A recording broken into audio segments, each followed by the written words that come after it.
রাসূল সাল্লাল্লাহু আলাইহি সাল্লাম বলেন, তোমার বিবি যে নেককার বুঝবা কেমনে? 4 গুণ দেখলে বুঝবা তোমার বিবি নেককার। কয় গুণ? 1 নাম্বার, ইন আমারাহা আতাআতহু, স্বামী যদি স্ত্রীকে কোনো আদেশ করে, শরীয়ত মোতাবেক কোনো বৈধ আদেশ করে, স্ত্রীর সাথে সাথে তার আদেশ পালন করে। আবার বলছি আমি, শরীয়ত মোতাবেক বৈধ আদেশ। আপনি বললেন ইউটিউবে নাটকটা ছাড়ো, এটা কি বৈধ? এটা বৈধ শরীয়ত মোতাবেক হুকুম, এটা যদি পালন করে 1 নম্বর। 2 নম্বর, স্ত্রীকে যখন স্ত্রীর দিকে তাকায় স্বামী, ওয়া ইন নাযারা ইলাইহা সাররাতহু, কখনো যদি স্ত্রীর দিকে তাকায়, স্ত্রী এমন একটা অঙ্গভঙ্গি স্বামীর সামনে করে যে সাথে সাথে ওই স্বামীর মনটা আনন্দিত হয়ে যায়। সাথে সাথে স্বামীর মনটা কি হয়ে যায়? আনন্দিত হয়ে যায়। 1 নাম্বার, নেককার বিবি তিনি, যাকে তার স্বামী যখন আদেশ করে তখন আদেশটা পালন করে। 2 নাম্বার গুণ হলো, যখন তার স্বামী তার দিকে তাকায় সাথে সাথে স্ত্রী এমন একটা অঙ্গভঙ্গি করে স্বামীর মনটা খুশি হয়ে যায়। 3 নম্বর, ওয়া ইন আকসামা আলাইহা আবাররাতহু, স্বামী যদি কোনো কারণে শপথ করে স্ত্রীর ব্যাপারে, একটা শপথ করে ফেলছে আর কি, এখন শপথ ভাঙলে তো কাফফারা দিতে হবে।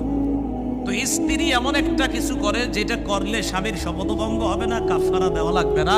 স্ত্রী ওই স্বামীকে শপথ থেকে, এই কাফফারা থেকে উদ্ধারের ব্যবস্থা করে দেয়, স্বামীকে যেন শপথের কারণে কোনো বিপদে পড়তে না হয়। স্ত্রী তখন স্বামীকে ওই শপথ থেকে উদ্ধারের ব্যবস্থা করে। কথার কথা একটা শপথ করে বলছে, তুমি এই কাজটা যদি করো এটা ঠিক হবে না তোমার করাটা। তো স্ত্রী বললো, আমার স্বামী আমার শপথ করে কথাটা বলবো, এখন আমি যদি এই কাজটা করি তাহলে আমার স্বামী কাফফারা দিতে হবে। ঠিক আছে, আমি এটা কখনো করলাম না।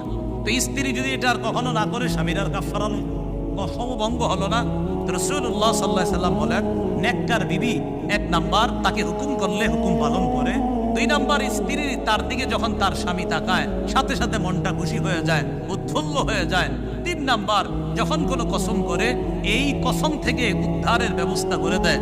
4 নাম্বার, ওয়া ইন গাবা আনহা নাসাহাতহু ফি নাফসিহা ওয়া মালিহি, স্বামী যদি কোনো কারণে অনুপস্থিত থাকে, 3 দিনের জামাতে গেছে, 10 দিনের জামাতে বের হয়েছে, 40 দিনের চিল্লায় গেছে, 4 মাসের জামাতে বের হয়েছে, অথবা প্রবাসে গেছে কোনো কারণে, এই স্বামীর অনুপস্থিতিতে স্ত্রী তার নিজেকেও হেফাজত করে, স্বামীর সম্পদগুলার হওয়া স্ত্রী হেফাজত করে।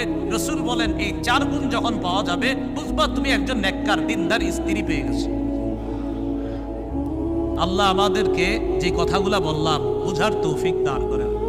যাদের বিবি আছে তাদেরকে আল্লাহ দিনদার বানায়া দেন, যাদের বিবি নাই তাদেরকে দিনদার বিবির ব্যবস্থা করে দেন। আল্লাহ